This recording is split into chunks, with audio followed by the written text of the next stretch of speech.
Hi there, this is Nathan, and this is day 15 of my 30-day challenge.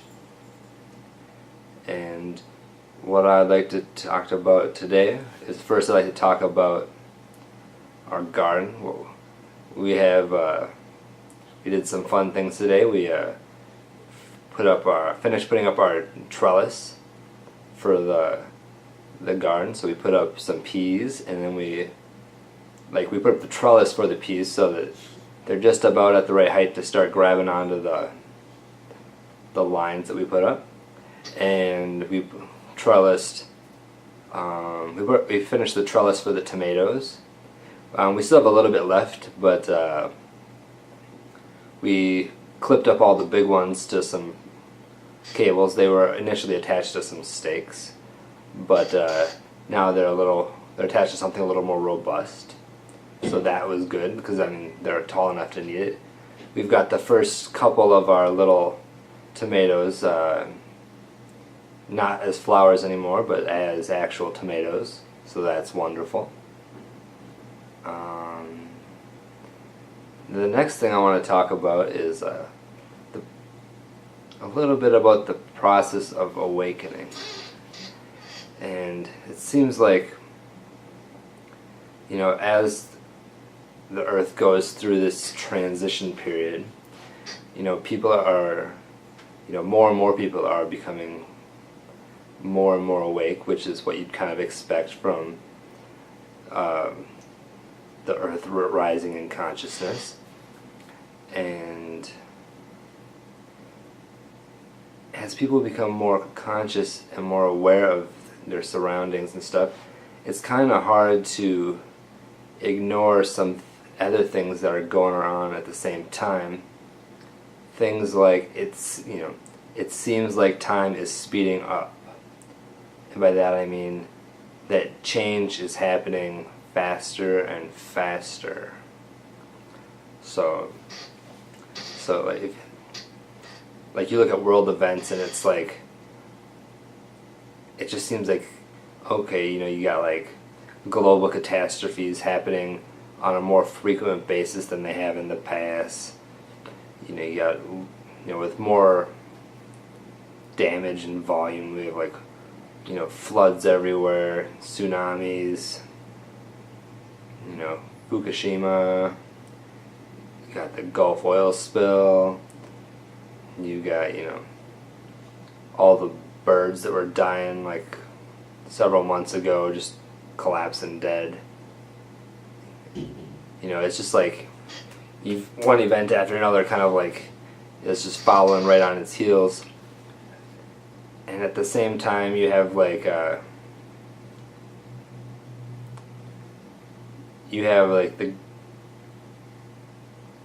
American government, and some of the other governments are trying to capture more and more power for themselves. That's one way of putting it. And you just see all the tragedies that are happening to people, and the dumb things that are happening, and it's just it kind of comes faster and faster, and it almost makes things seem a little bit apocalyptic and hopeless and everything like that. And people, I think, sometimes get caught up in that a little bit too much.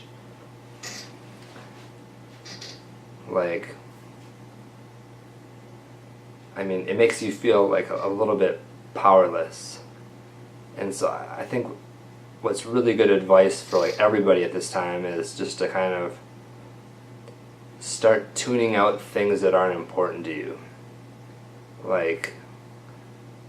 If you aren't going to do anything about it, then there's no point in getting worked up over it.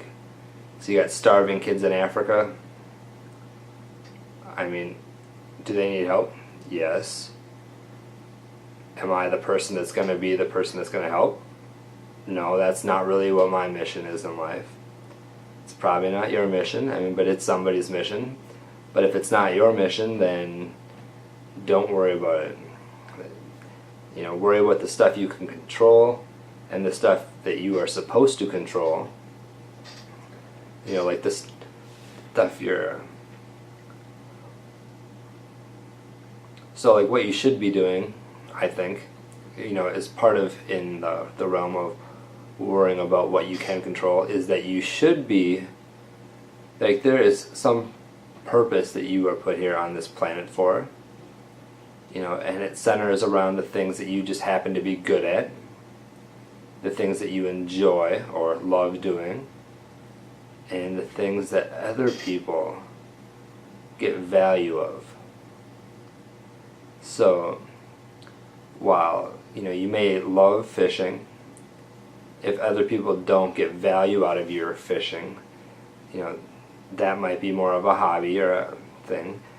But on the other hand, like, if you love fishing and you can provide tremendous amounts of value to people, you would also notice, despite if they're willing to pay you for it, then that is something that you should be doing. So one of the things that, I'm kind of going down this gardening path because I feel like that is something that is, well, it definitely makes economic sense, because even if you don't sell anything, you're still dramatically reducing the amount of money you're spending on food, and you're providing yourself with more higher nutrition food, or I'm providing myself with more higher nutrition food, and you can share that gift with others. And maybe I can't do it right now, but maybe in the not too distant future I can.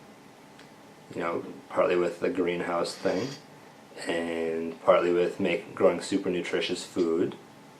Like, those are two things that I think are pretty valuable, and I hope other people do as well. But for you, the thing that you should be doing right now is really working on finding out what that thing is that you do really well, and really perfecting that, and just tuning out all the other distractions, because the world's not going to go to hell in a handbasket, because we have a kind and loving God. Yeah. Or, another way of saying it is, I believe we incarnated as a choice, and we kind of had a good idea of what was coming. So, I have faith in myself in that regard. So, well, that's what I got for you today. I want you to start focusing on things that you can control, ignoring the things you can't, and then focus on how you can give to the rest of the world your gift that, that's really yours to give, that no one else can give. And, as a side effect of that, is that people are more productive when they're doing the stuff that they love doing. That sounds really, really obvious, but it's true. You'll spend hours and hours, working on your hot rod in the weekend or whatever, but it's like you're spend all your time playing solitaire at work or whatever, and surfing on the internet or something. But just imagine like the dramatic reduction in the amount of work we need to do if we're all like aligned with doing stuff that we're passionate about rather than stuff that we don't give a crap about. Thanks a lot. Have a great day.